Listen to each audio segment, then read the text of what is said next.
Okay, so we're reading from Sri Chaitanya Charitamrita, Adi Lila, chapter 3. This chapter is entitled The External Reasons for Lord Chaitanya's Appearance. And so we'll read verses 53 through to 71. And then what we'll do is we can chant verse number 71 together. Okay. And also, with permission, I'll speak a little bit also about one dear devotee who passed away last night. His Grace Gentleman Prabhu. I'll speak about that. So I'll read just the translations up to 71, and then we can chant 71 together. So it's 53. My dear brothers, please hear all these glories of Lord Chaitanya. This verse clearly summarizes his activities and characteristics. 54. The two syllables Krishna are always in his mouth, or he constantly describes Krishna with great pleasure. There are two meanings to the word Krishna Vana. Indeed, nothing else but Krishna issues from his mouth.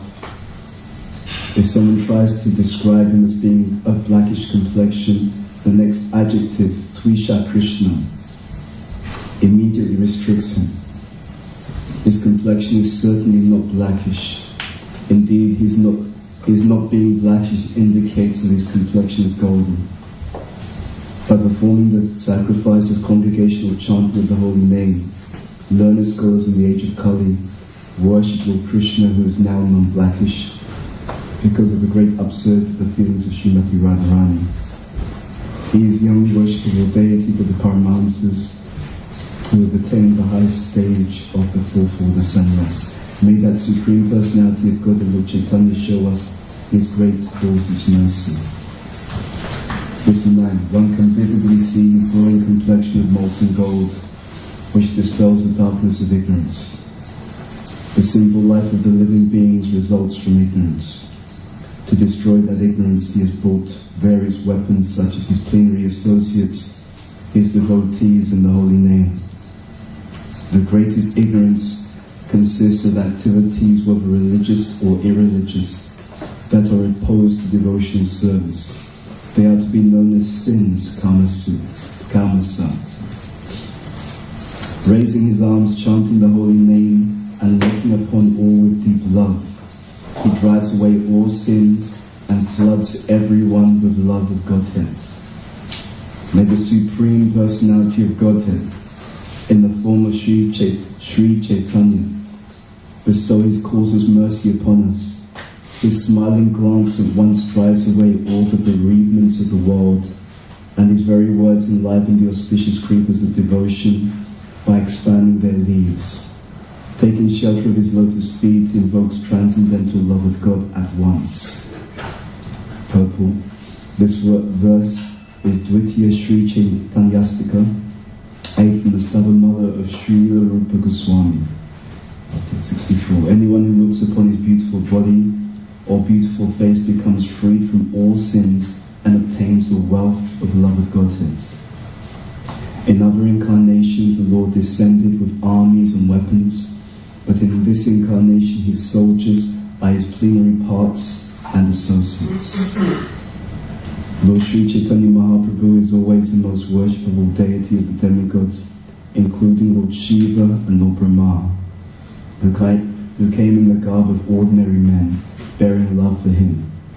He instructs his own pure devotional service to his own devotees. Will he again be the object of my vision? Purport. This verse is Pratama,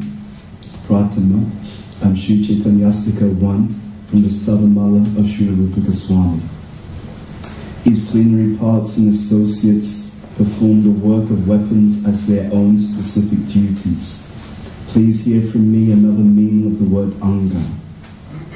According to the evidence of the revealed scriptures, a bodily limb Anga is also called a part, Amsa, and the part of a limb is called a partial part, Upanga. O Lord of Lords, you are the seer of all creation. You are indeed everyone's dearest life. Are you not therefore my father Narayan? Narayan refers to one whose abode is in the water, born from Nara, Garbhadakshayi Vishnu. and that Narayan is your plenary portion. All your plenary portions are transcendental. They are absolute and are not creations of Maya. Purport. This text was spoken to Lord Krishna by Brahma in Srimad Bhagavatam, 10th Canto, chapter 14, text number 14. The manifestation of the Narayan who predominates in everyone's heart, as well as the Narayan who lives in the waters, Karana, Garbha, and Shira, is your plenary portion. You are therefore the original Narayan. Okay, so we'll chant text number 71. Anga Shabde Amsha Kahe Seho Satyahaya. Anga Shabde Amsha Kahe Seho Satyahaya. Maya Kaya Nahi Shabha Chit Ananda Maya. Maya Kaya Nahi Shabha Chit Ananda Maya. Anga Shabde. Anga Shabde. By the word. By the word. Anga. Anga. Amsa. Amsa. I'm sorry, let me start again. Anga Shabde. Anga Shabde. By the word Anga. By the word Anga. Amsha. Amsha. Plenary portion. Plenary portion. Kahe. Kahe. One means. One means. Seho. Seho. That. That. Satya. Satya. The truth. The truth. Haya. Haya. Is. Maya. Maya. Of the material energy. Of the material energy. Kaya. Kaya. The work. The work. Nahe. Nahe. Is not. Is not. Shaba. Shaba. All. Chit Ananda Maya. Maya. Full of knowledge and bliss. Full of knowledge and bliss. Translation imparted by His Divine Grace, Srila A.C. Bhaktivedanta Swami Srila Prabhupada, Srila Prabhupada Ki Jai. The word Anga indeed refers to plenary portions. Such manifestations should never be considered products of material nature, for they are all transcendental, full of knowledge and full of bliss. Purport. In the material world, if a fragment is taken from an original object, the original object is reduced by the removal of that fragment. But the Supreme Personality of Godhead is not at all affected by the actions of Maya. The Ishopanishad states, Om Puranamada Puranamidam Puranat Puranamudachyate Purnasya Purnamadaya Purnam Eva Svashishyate. The personality of Godhead is perfect and complete, and because He is perfect, and because He is completely perfect, all emanations from Him, such as this phenomenal world, are perfectly equipped as complete wholes. Whatever is produced of the complete whole is also complete in itself. Because He is the complete whole, even though so many complete units emanate from Him, He remains the complete balance. Sri Ishopanishad invocation. In the realm of the Absolute, 1 plus 1 equals 1, and 1 minus 1 equals 1. Therefore, one should not conceive of a fragment of the Supreme Lord in the material sense. In the spiritual world, there is no influence of the material energy. All material calculations are fragments. In the 15th chapter of the Bhagavad Gita, the Lord says that the living entities are His parts and parcels. There are innumerable living entities throughout the material and spiritual universes, but still Lord Krishna is full in Himself. To think that God has lost His personality because His many parts and parcels are distributed all over the universe is an illusion. That is a material calculation. Such calculations are possible only under the influence of the material energy, Maya. In the spiritual world, the material energy is conspicuous only by its absence. In the category of Vishnu Tattva, there is no loss of power from one expansion to the next, any more than there is a loss of illumination as one candle kindles another. Thousands of candles may be kindled by an original candle, and all will have the same candle power. In this way, it is to be understood that although all the Vishnu Tattvas, from Krishna and Lord Chaitanya, to Ram, Nrsimha, Varaha, and so on, appear with different features in different ages. All are equally invested with supreme potency. Demigods such as Lord Brahma and Lord Shiva come in contact with the material energy, and their power and potency are therefore of different gradations. All the incarnations of Vishnu, however, are equal in potency, for the influence of Maya cannot even approach them. Okay, the word Anga indeed refers to plenary portions. Such manifestations should never be considered products of material nature, for they are all transcendental, full of knowledge and full of bliss.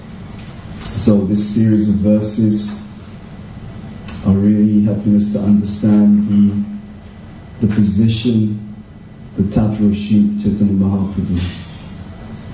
And there's, to be honest, there's so much here. Verse 53, my dear brothers, please hear all these glories of Lord Chaitanya. This verse clearly summarizes his activities and characteristics. So this point, please hear all these glories of Lord Chaitanya. Everyone likes to be glorified. Everyone likes to hear people speak well of them. And when someone is glorified, or when you are glorified by someone, there's a movement of the heart. One becomes endeared to such individuals. So we understand that this material world is a perverted reflection of the spiritual world. The reason why this tendency is there in the living entities is because it's there originally with the Supreme Personality of Godhead. So this process of Shravan and Kirtanam, hearing, chanting, this is hearing and chanting the glories of the Lord.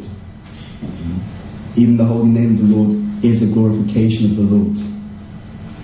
And so the Nama, the Rupa, the Guna, the Lila. So there's talking here activities and characteristics. That means Lila and Guna.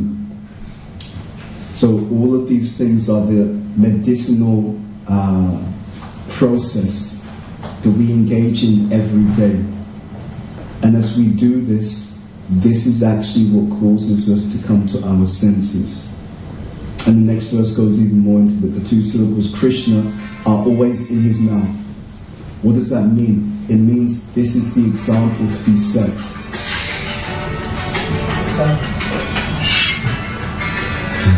Musical accompaniment. Musical accompaniment. Especially for you. Okay, so thank you for that musical interlude. So, the two syllables Krishna are always in his mouth, or he constantly describes Krishna with great pleasure. What does that mean? It means chanting, and also it means chanting the names of the Lord, and it means hearing the glories of the Lord. So Krishna Nam, Krishna Katha. But interesting, it says with great pleasure. That means ruchi. That means when he's doing this, there's a taste. And again, we see all this in the context of Lord Chaitanya. What is he doing? In the previous verses to this series of verses in this chapter, earlier in this chapter, it explains that actually he's coming to be the example. It is said earlier in this area of Chaitanya Charitamrita that only Krishna can actually teach this. Right? This glorification, this devotional service. So Krishna, as his own bhakta, has come to teach us. So what he's doing is what we're meant to do. In fact, to be honest, this was the Vedic standard. The Vedic standard is you teach by example. You don't teach by telling. You do first, you tell second. Right? In the Kali Yuga, though, unfortunately, as it gets degraded, first of all, you speak first and you may do something, and now it's like you just say and you don't do anything. So you say one thing, you do something completely different, but then you expect everyone to follow what you're saying. But the example is actually the teaching. So it's not just that he's doing this, there's a taste. There's a taste for doing this. So what is being implied there is we, in the scripture, it has its sambandha, it has its abhideya, it has its prayojana. So the sambandha can be considered a situation. The abhideya is the activity that is meant to be performed, and the activity is meant to be performed up to achieving a particular outcome. Right? So this is the idea of sadhana. Sadhana means it also means a practice specifically for the purpose of achieving a particular sadhya. Right? So in real sadhana, the activity is done with the goal in mind. And if the activity is done and you forget about the goal, you're not properly doing sadhana. That's how you can get people who just become mechanical. Because after a while, when you forget the aim, then you just do it, you do it again, you do it again. But because you've got no idea why you're doing it, you can't see if you're actually moving forward. You see? So it's just like someone says, walk forward. But you actually don't know what the destination is. So you're walking, you may even walk past the goal. Because you've actually forgotten, I'm walking towards which destination. So this implication, we do our devotional service and there should be a progression. There should be the case that as we're doing this, as we are engaging sincerely, as the anarthas are destroyed in the heart, that we experience pleasure in doing this. Otherwise, we fall prey to the complaint of the materialistic people, which is, well, you guys are doing this, you're just repeating something blindly. How can you do this forever? It just seems to me you guys are denying yourself. There's no joy in this activity. But no, if it's done properly, it comes. But it comes to the degree that we do it so that we remove the impurities. Because the syllables of Krishna, just like Krishna himself, is all attractive. And nectarian and blissful and sweet, all of these things. So it's not that one does it and then tries to invoke some pleasure.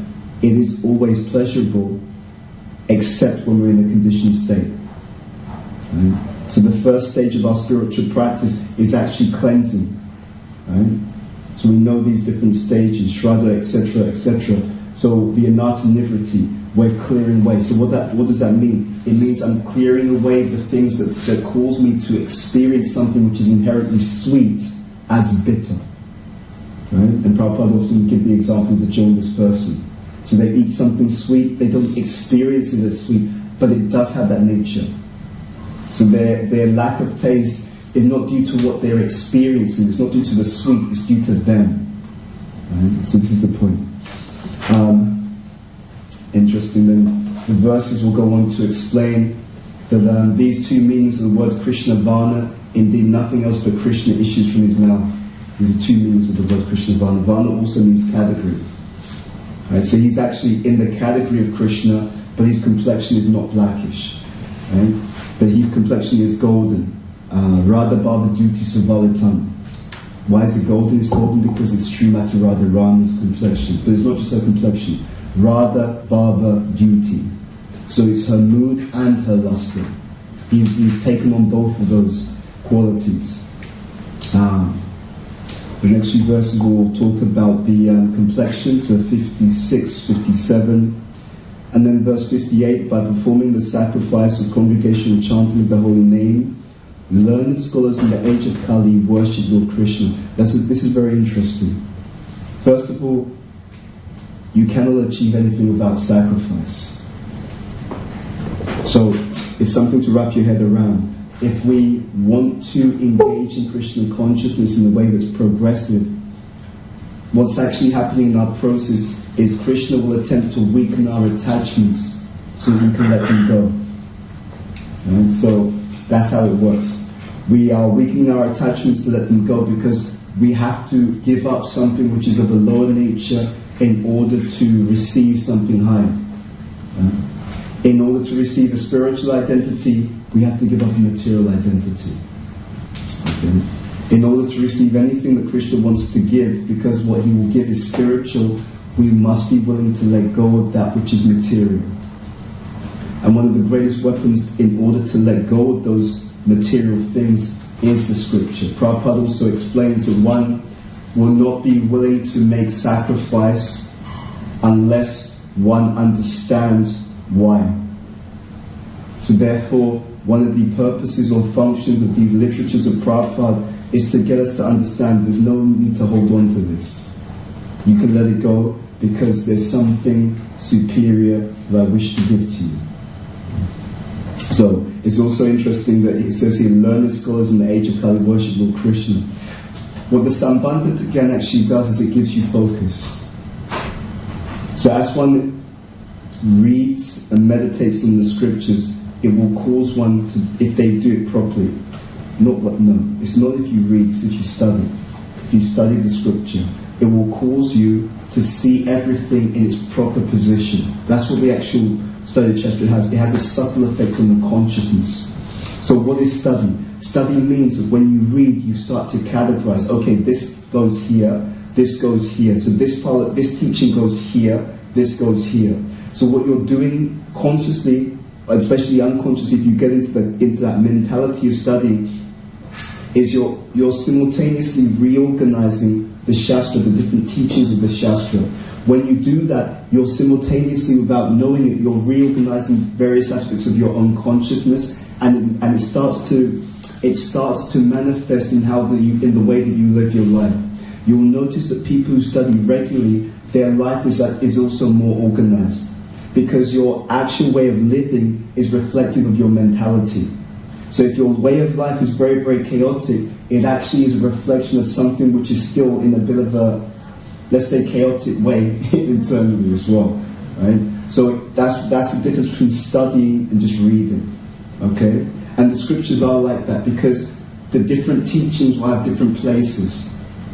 It's not that every teaching is of equal. So for example, we know in the Bhagavad Gita, in the beginning, Krishna says, you do what you want, you offer it to him. But that's mixed devotional service. That doesn't take you back home, back to Godhead. To go back to Godhead is pure devotional service, which is where the last instruction of Krishna comes in. Sarvadalam parityajya mamekam sharanam vraja am tvam sarva papibhyo moksha yishami masrichaha. So in the end, he says something different to what he says in the beginning.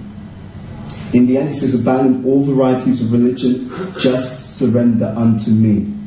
But he goes through an entire progression to get Arjuna to that point where Arjuna can understand, yes, there's a starting point, but this is where the destination is, right? So I'll pick you up where you are, but you should understand we're picking you up where you are, but there's a destination, there's a prayojana here. So just because this is where we start, it doesn't mean this is where we end. Right? This is where we start the journey, this is where we end the journey. So again, you're walking, but you should know where you are going. Okay? If you're doing the process properly. This is where you're going. So the learned scholars, the people who've actually studied all the literatures, they understand this is the conclusion of the Shastra. So we're saying this point, Siddhanta. The Shastra is like someone who you're going to an exam and the teacher really likes you. They just tell you, look, the answer to question number 1 is 84. The answer to question number 2 is 69. Even if you don't know how to do the entire long equation, I will just give you the conclusions. Okay? And then what happens in the Shastra is the rest of the Shastra is explaining how we came to those conclusions. So from day one in ISKCON, you're going to chant the holy name of Krishna. You understand you're not the body. Dehino sminyata dehi komran yovanam jara tata deham jara prakti dera tatra namuyate. You get all the conclusion from day one. Who are you? Jiva Supoi Krishna and Nitya Das. The answers to all these equations are given first day you come in. And then everything else explains how you got from where you are, why that conclusion is true. The conclusions, you start with that. That's actually how they teach in Vedic systems.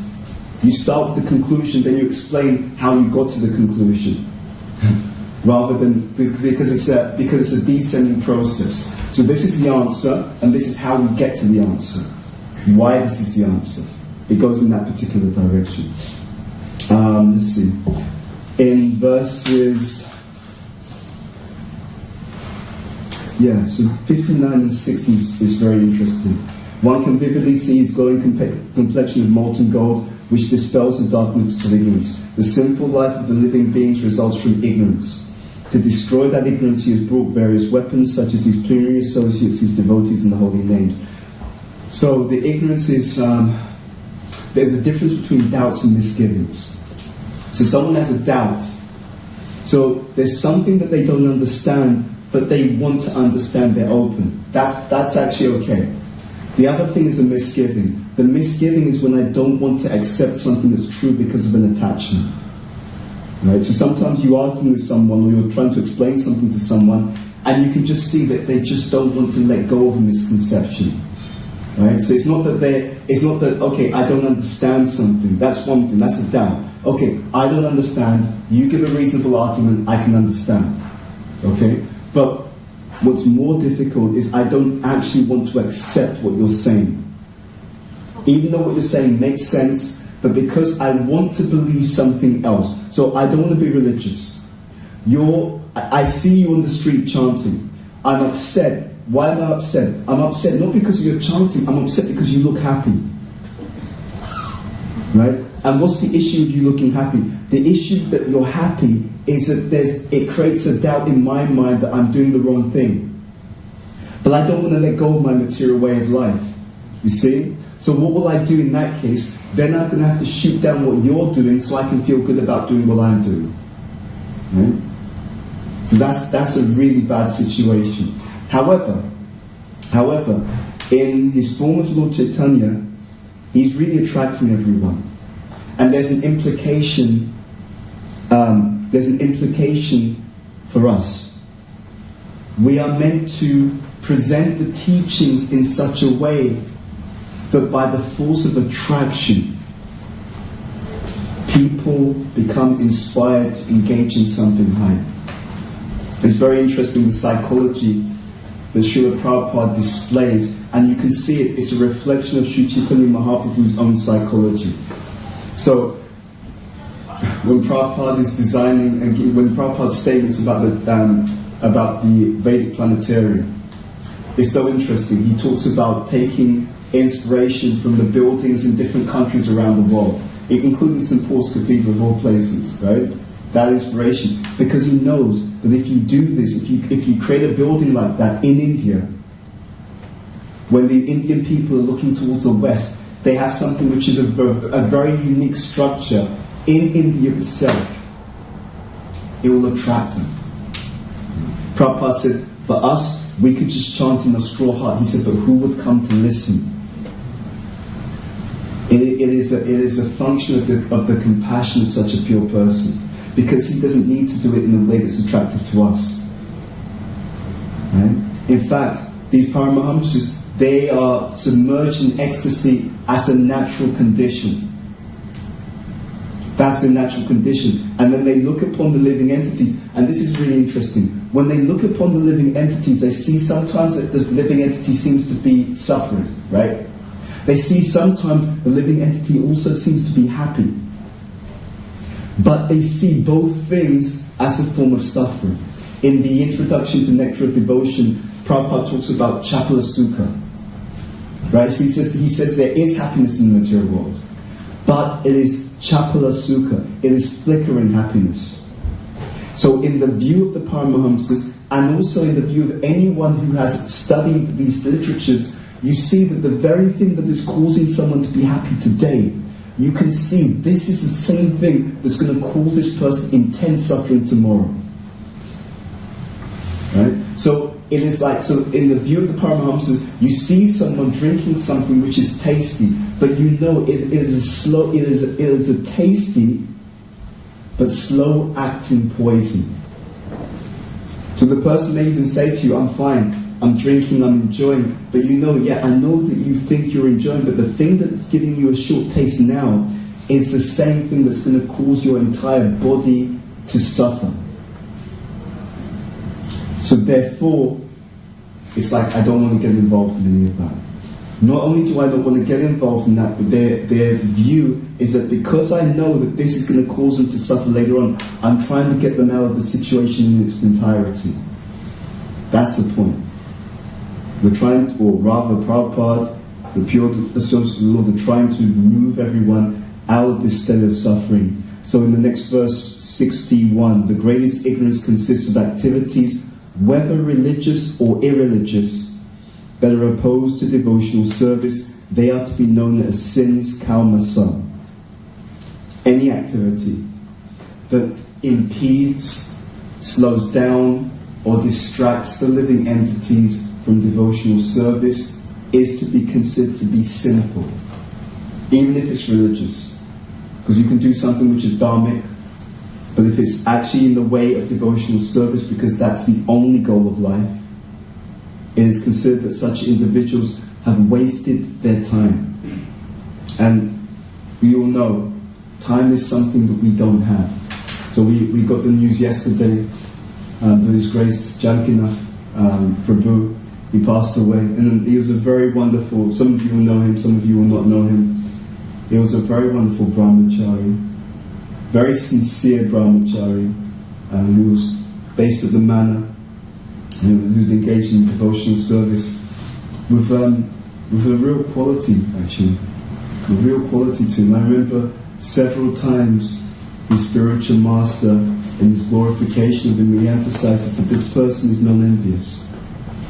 And that's not a small thing in Kali Yuga, and it's not a small thing in the material world.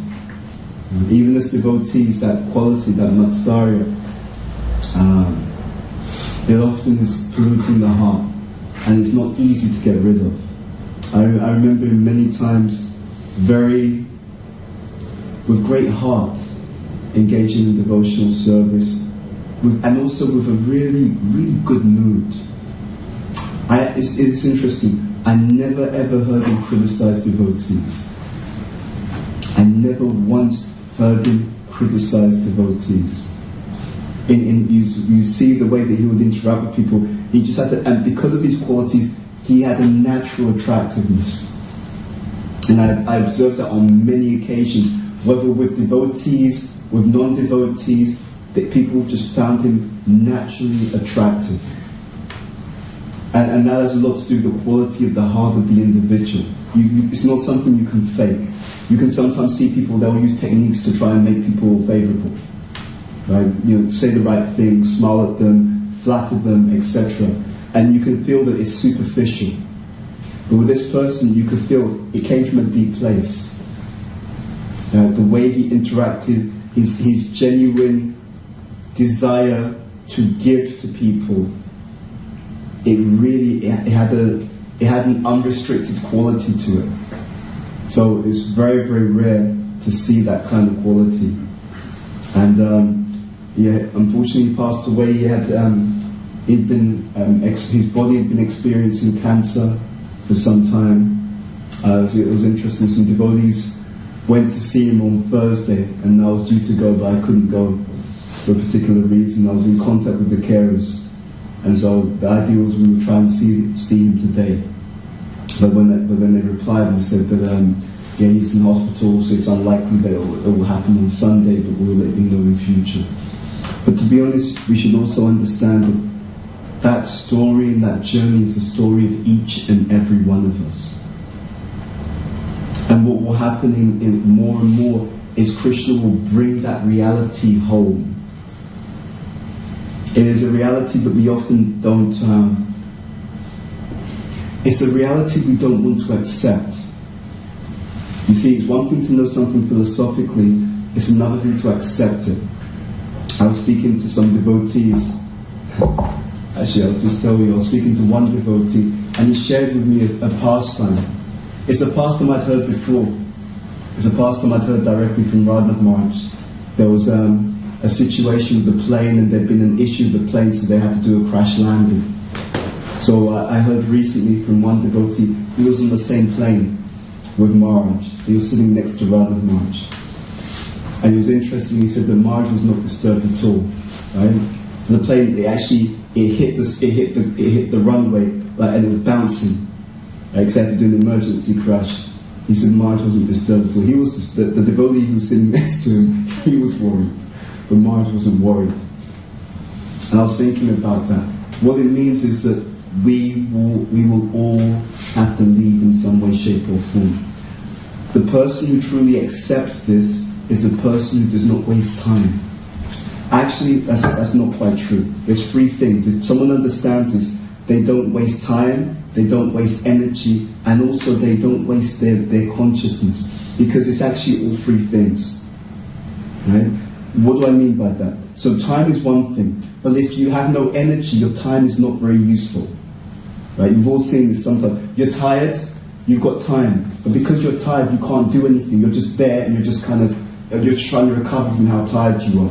But there's another subtle aspect, and this relates to how we're meant to live as devotees. The other thing is your mentality. If you waste your life, and it happens due to being unhappy inside and being disturbed inside, if you waste your life in conflict with people, which happens because you're in conflict with yourself, then even if you have time, even if you have energy, you will not be able to meditate upon Krishna and make proper advancement. So it's actually three things: time, energy, and also having that mentality, that space within to actually go deeper in your spiritual life. It has a lot to do with the way that we arrange and live our lives. And then what we try to do within that space, created by time, created by energy, and also created by living properly, what we try to do in that space is take the medicine, and then the medicine acts more effectively. Right? That's the point. That's how it's meant to happen. So consider these three things like different portals. If all three are not aligned, then when the medicine, or when the shot, when you're trying to shoot through to the heart, then some things will dissipate some of the power of that particular movement. So this ignorance is meant to be overcome through the engagement in Krishna consciousness, raising his arms, chanting the holy name, and looking upon all with deep love. This is Lord Chaitanya. He drives away all sins and floods everyone with love of Godhead. Prabhupada was aggressive. You should be very clear on that. Prabhupada was aggressive.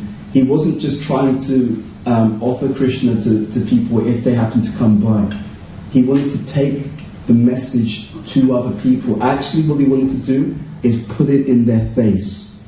To be really honest, if you look at it, the way he would do it, it wasn't, let's wait for people to come to us. It's like, go and upset them. Go and put the message right in front of their particular face. Okay?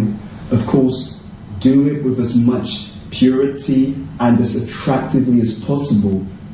Why? Because actually, if you don't, every other message is being thrown in front of people. Isn't it? Right? So all the material messages, if you look at it on a ratio of spiritual messages to material messages, there's no competition. There's no competition. Everything that's being thrown in everyone's face, 99.99999% is all material. And sometimes it's material packaged as spiritual. So what Prabhupada wanted, and this word indicates this, he drives away all sins and floods everyone with love of Godhead. That means, according to your capacity and service, is to aggressively take the message to everyone else. Aggressively. And to use all the different means which are designed for a material purpose, actually. Use the same means which are designed for a material purpose in order to give people a gift that will make them truly happy and will make you happy in the process of giving. So this flood is not an accidental terminology. It's very real meaning for everyone. May the Supreme Personality of God in the form of Lord Sri Chaitanya bestow his causeless mercy upon us. Yeah, so this causeless mercy, it doesn't matter whether people have credit or not. The question is, do you have spiritual credit? Because if you have spiritual credit, you can give credit to other people. That's the point. It is interesting, I remember, which is very clever. Sometimes devotees, when they were preaching to the students, they would give them prasadam first, and then they would ask them, what do you think of the prasadam? What do you think of the food? And then they would look, the people who were like, oh, it's absolutely delicious, I love this stuff, right? What they would do is they would understand by the person's response to the prasadam that the reason why this person is responding well to the prasadam is because they have some sukriti. That's actually what it means. There's a whole underlying science in the entire Shastra. So if someone has some sukriti, they will respond differently to any aspect of devotion, right? In some way, shape or form, because it will resonate with them at a place beyond their conscious awareness. So even sometimes the devotees, they won't like the holy name. If they see the devotees chanting on the street and they have an adverse reaction to the holy name, but they have some sukriti, which is why they still react strongly. And in time, those people will also become devotees. Actually, the bad sign is actually the apathy. It's when they're completely indifferent. Strong reaction is better than no reaction, on the proviso that one doesn't strongly react to the point that they become offensive to the Vaishnavas. Because here it says He calls His mercy upon us. That's true, but there's a technicality to this. The actual mercy, the causeless mercy of Lord Chaitanya Mahaprabhu is distributed by who? Who? Who distributes Lord Chaitanya's causeless mercy?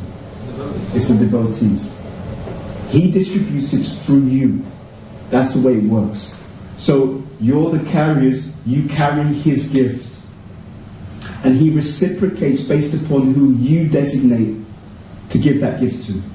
So whenever you give Krishna consciousness to anyone, He immediately desires to reciprocate with that person because you've given them the opportunity to become Krishna conscious.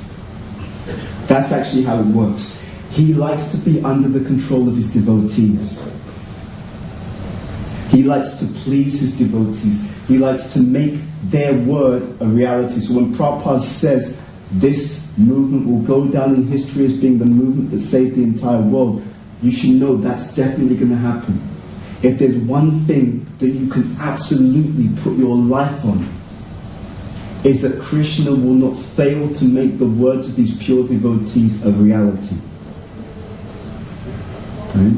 You can organize everything else in your life around that state, around any of the statements by Prabhupada, but you will see that this will unfold just because Krishna wants to make sure everyone knows, look, He's my man. Prabhupada is my man. So if he says this, I will arrange every aspect of the material world because it's all under my control. I will arrange everything in the material world just to make sure that whatever He has said is going to come true. Therefore, the words of the pure devotee are extremely powerful because the reality of the material world will mold itself around whatever they have said. Very powerful. Prabhupada in the conversation with Tamal Krishna Maharaj said that we have our plan, Krishna has his plan. Right? And the trick is to understand what Krishna's plan is and to mold our plans accordingly. Very, very important. Right? And this is not something you have to believe blindly. If you test these statements, right? So through Guru, Sadhu, Shastra, you try to understand what is it that Krishna wants of me. And then you organize your life around that. And if you do that, you'll see all kinds of miracles happening within your life. Because Krishna's going to do it anyway. But if you arrange your life accordingly, then what happens is He will do it through you. You see? The magic is going to happen anyway. Great. That's a given. Right? Krishna said it. Prabhupada said it. That's your priority. This is definitely going to happen. Now the question is, who gets the credit for something that Krishna's going to do anyway? So in Krishna consciousness, really the question is, how much mercy, how much good fortune are you willing to accept from Krishna? That's all that we're doing. There's unlimited good fortune. All these miracles are going to happen. Who wants to be used? Who wants to be the instrument to make these miracles happen? That's it. And every time we become purer, every time we surrender, actually, there's one thing actually empowers the other. So, in our earlier stages in spiritual life, because of material conditioning, even though we've heard the teaching, we don't really believe that actually Krishna is the doer. We still believe Prakriti Kriyamana Nigune Kamani Sabasya Ahankara Vimudatma Kartaham Iti Manite. Kartaham Iti Manite. We still think I'm the doer. Right? But actually all the power, all the potency and all the miracles will happen when we surrender to receiving. So mercy means that which I am not qualified to receive. So you're meant to act. This is what surrender means. Surrender means you're meant to act, but you're meant to act in the mood that actually I can't do it. If it happens by receiving mercy and being used as an instrument for someone else to do something that will happen. So you're meant to act, but you're meant to have this mentality. And then also, if you have that mentality and anything happens, you're meant to carry on that mentality. But the culmination of that mentality is that when you're used to do something amazing, you're meant to also be very humble and to recognize it's not me. That's how you continue that mentality. And if you continue that mentality, then you're given more because you passed the first test. Okay, we can trust this person not to take the credit for something that someone else is doing. Right? So when you're used to do something, then what do? You recognize it's not me, and what is the recognition that it's not you? The recognition that it's not you is two things, and these are two sides of the same coin. One side is humility, and because you're humble and you recognize it's not you, but you were used, you're grateful also. Right? So something was done, everyone's saying, wow, that's amazing. You know it's not me, but it was still done. So you don't deny something was done, but I'm incompetent. So it can't possibly be the case that I can have this effect. That means it was rather Londonish, right? So then you can truly turn to the deities and say, wow, I'm so ridiculous, but you were so kind that even though I know my own state, I know the karma, krodha, lobha, all these enemies of the heart, they fully exist in my heart. And yet something was still done. It can't have been me then. It must have been you. So you can turn to the deities and say, thank you so much. Right? Obviously it wasn't me, it was you. And then in doing that, you have more faith because now you're building more of this relationship. You can practically experience, yeah, Krishna's a real person. And he lives, he interacts in my life. And I'm experiencing how he's acting in my own life, how he's reciprocating in my own life. And we all have this. What is Maya? Maya means that which causes you to forget.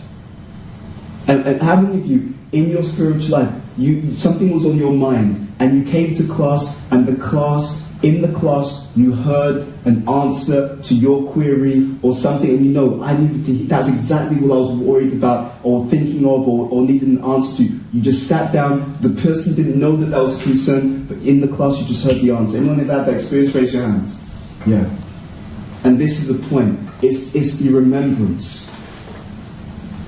It's the remembrance that actually this Supreme Lord, he actually loves you more than you can possibly imagine. Right? You feel that, oh, I'd like to be happy. Your desire to be happy is nothing compared to Lord Chaitanya's desire for your happiness. Just take a moment to think about that. Someone wants you to be happy. You want to be happy, right? Unless you're insane, you want to be happy. But there's someone, their desire for your happiness is unlimitedly and infinitely stronger, better informed, and much more intense than your own desire for your happiness. Right? The idea that someone loves you much, much more than you love yourself, and they know you better than you know yourself as well.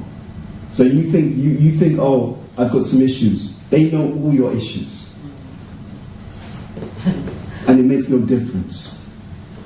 So this is the understanding, and this causeless mercy. It is causeless because it has no material cause, and because it has no material cause, there's nothing that can stop it either.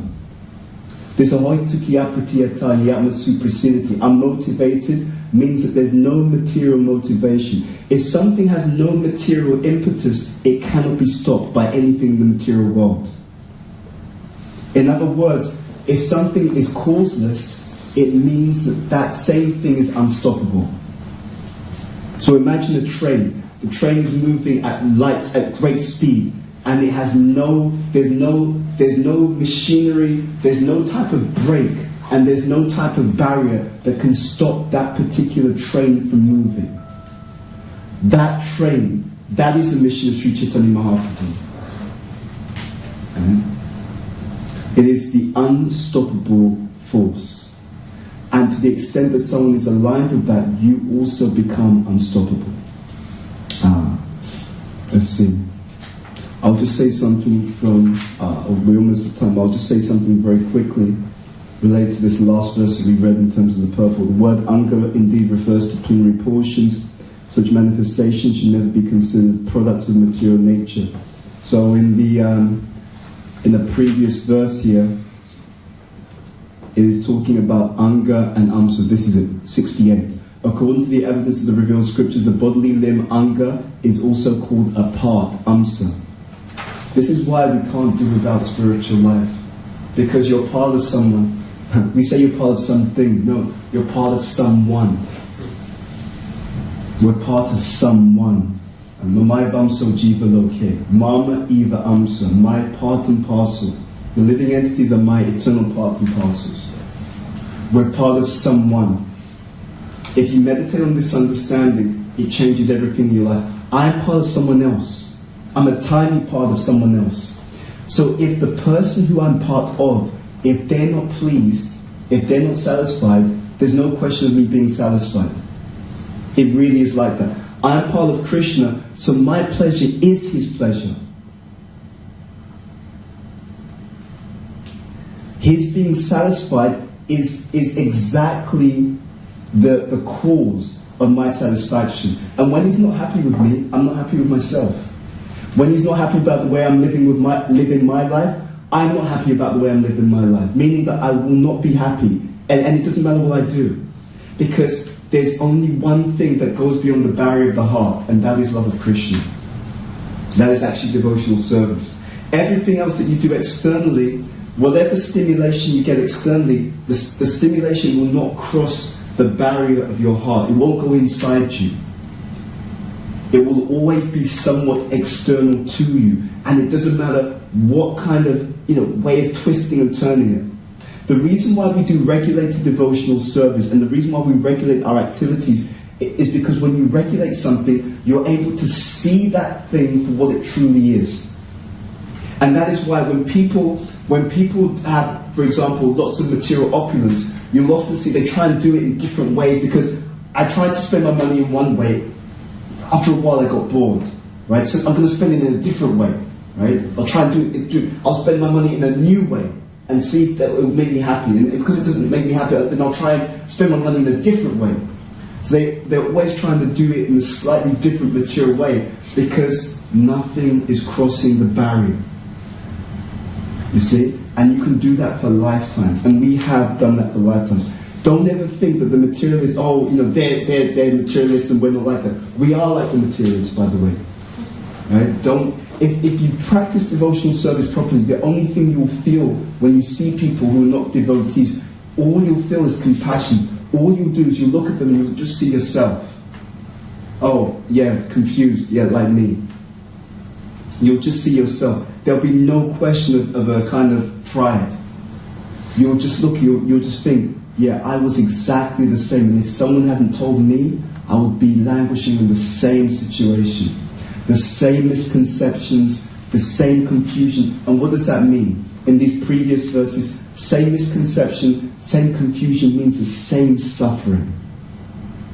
Right? And even the good day is just a precursor to another type of the same suffering. Chewing the chewed.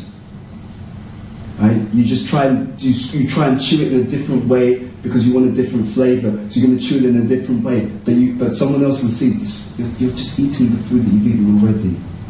It just looks in a bad condition. It's been chewed, you've taken it out of your mouth, and now you're putting it in your mouth again, trying to get some different experience from it. Right? You come to a program, and someone's got their chewed food and they're putting it on the plate and offering it to you. How do you feel? You'll feel sick. It's the same food. It's the same food you chewed yesterday. So we should bring all this understanding together. There's another meal. There's something else to honor. And Krishna is so kind that even if we're not fully there, okay, just take what you can. Right? But you should understand that this Krishna consciousness, this verse, the last sentence, this is such manifestations should never be considered products of material nature, but they are all transcendental, full of knowledge and full of bliss. And this is what unites humanity actually. Everyone is looking for true happiness. Not temporary happiness, not flickering happiness, Every single individual is looking for a bliss that will last forever. That is what actually unites every single entity. This Ananda Maya Vyasat, the universal, the unified pursuit of real pleasure. And it's found in one place only. It is found in pure devotional service at the lotus feet and at the mission of the divine followers of Sri Chaitanya Mahaprabhu. This is our Siddhanta, meaning this is the conclusion of all, not some, of all the revealed scriptures. All the revealed scriptures. And it is an eternal truth that you can experience just by being more and more sincere in our Krishna consciousness. Okay, so we'll stop there. Shri Chaitanya Charitamrita ki jai, Srila Prabhupada ki jai, Janata Gopramanandi. Praise Bhuta Bhavana Prabhu ki jai. Srila Prabhupada ki jai. Is Grace Jankanath Prabhu ki jai. I know I've gone over time, so do we have time for questions or should we stop? Yeah? Do you have any questions or comments? Please. If not, we will move on. Yes.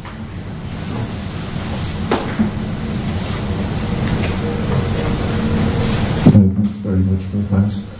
A couple of questions.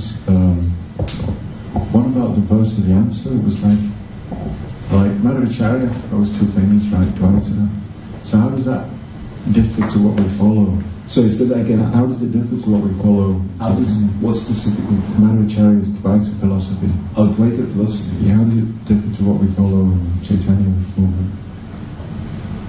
I'm not so versed in that. I can send you, there's a particular class which goes into this in detail. And funnily enough, I was listening to it a few months ago, but I did not study it in more detail, so okay, there's a seminar which actually goes into this, so I can pass it on. The second question was, when you're talking about arriving at conclusions and so forth, it made me think of there was one atheist who gave me this argument. He said that, and I was never really able to tackle it properly, but what he said was that science, they say, well, these are the facts, and we draw conclusions from the facts. But you, as a religionist, you say, this is the conclusion, and then we draw the facts from there. So what would be the right way to kind of... Yeah, so the person who told you that was incorrect. I studied scientific method at university. That's not how science works. So, for example, when people do scientific experiments, they pose a hypothesis. So they start with a guess about reality, and actually that hypothesis determines the entire experiment. Because, for example, just the very fact that we say, or the scientists say, that we can understand the origins of creation by looking at matter, that's what's the word for it? That is an assumption. All scientific theories work on assumptions, but they're called axiomatic truth, right? So they have assumptions which they consider reasonable, and without those assumptions you can't do science. For example, there's no scientific experiment that proves that the cause of all reality is material. It's an assumption. It's an assumption that's implicit in the experiment, because unless I believe it's material, what's the point of me using all these material instruments? Unless I assume that the origin of this material world is material, what's the point of these material instruments? Unless I assume that the origin is measurable by my material instruments, what's the point of me using these instruments? So the assumptions are baked into the entire approach. There's an analogy. There was a story of one man, and it's late at night, and he's looking for something. So he's by the street lamp, he's looking for something. A stranger comes to him and says, "What's going on?" He said, "I've lost my keys and I'm looking for them." And the stranger said, "Oh, let me help you." He said, "Where exactly here did you lose your keys?" He said, "I lost them across the road." And the stranger's confused, said, I don't understand. You're looking for them here, but you said you lost them across the road. He said, "I'm looking for them here because that's what I can see. That's where the light is." Right? So they're looking in the material sphere because they feel that they have some expertise in looking in that direction. But actually, our proposition is that the answer is somewhere else. And our proposition is that you can also perceive that if you follow the right methodology.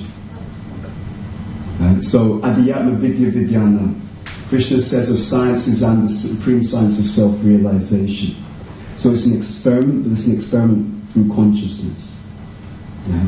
And then the reason, or there are many reasons why we accept, and there's so many, but I'll just give you one. One of the reasons why we accept that this is a good experiment is because other people who've practiced the experiment sincerely, they have come to certain realizations. And if we practice it sincerely, we will come to certain realizations. I mean, there's so many things. In 2017, the Nobel Prize was won by 3 scientists. And they won the Nobel Prize because they started to understand something about what they call circadian medicine. They started to understand that how you live your life in terms of the things you do and the times that you do it have a profound effect on your health. Prabhupada actually states that. But he states in a very sutra-like form. He says the cause of ill health is unregulated habits. But now what they've understood is the whole science behind that, which is that if your timings for waking up, for going to sleep, for eating, if they're unregulated, it actually affects what is called your circadian rhythm, which is an internal clock in your body, and then it puts all the other different systems out of whack. So the cortisol that's meant to be released in your body in the morning to get you energetic in the morning, it gets released at the wrong time. The melatonin, which is meant to be released just before you go to sleep to help you to sleep, it gets released at the wrong time. So everything just gets out of sync. Yeah? Just by this unregulated habits. And Prabhupada states that. And that's just one thing. In fact, if you look at the cause of the issues in the world, there's so many issues because people have moved out of sync with the teachings of the Shastra, which are also the teachings of the natural system of society, or the natural systems of nature. And you'll see that the issues that we have in modern society are all due to one thing. It's the pride that I think I can do better than what Krishna has done. Yeah, Krishna doesn't age yet, but we can improve on that, right? We can. They're even finding right now that actually the physical male body is actually getting some issue because there's estrogen in the system, there's estrogen in the water, there's even estrogen in some of the food because they use herbicides and different artificial pesticides. So all of these things are messing up everything while they're telling everyone that we're progressing, right? So for example, even the smartphones, people are increasingly having mental health issues, and it has also a lot to do with addictions to different technologies and so on. Right? So what happens in many cases is when you mess with when you mess with Krishna's system, you seemingly get something on one level, but you create so many other issues on another level. And so their so-called experiment is a failure. Right? But what they try and do is they market it very nicely. Yeah, so let's disconnect the fact that there's so many people with mental health issues. You've got a new smartphone. It's okay, right? So, and then what we'll do is, those people, they can go on a course, right? We've got a therapist for them, right? But actually, you've created that problem. So it's not good. And you'll see that where they've got it correct, they're doing things which are exactly where it's correct, where people are doing something which is actually working without creating negative outcomes, you'll see that it's already within our tradition. If they're doing something that's actually accurate, it's already within our tradition. That's a whole seminar in itself. Yeah, but it's not true. This idea that, we just look at the evidence, not completely. As I said, I studied this. So you have what's called the deductive process and the inductive process. And then you also have many scientists, when they find something that goes against the normal paradigm, they're just shut down. You'll be ridiculed, you'll be stripped of your scientific research funding. You're basically told, if you don't keep your mouth shut about what you found, if it goes against our paradigm, we're just going to ridicule you so that no one will take what you have to do, what you have to say seriously anyway. And the scientific community, they know this, because I studied this over 20 years ago. And even then it was known. Yeah. Is that okay? To answer your question? Okay. So we'll stop there. Shri Chaitanya Charitamrita Ki Jai. Prabhupada Ki Jai. Jai Tagore Premanandi.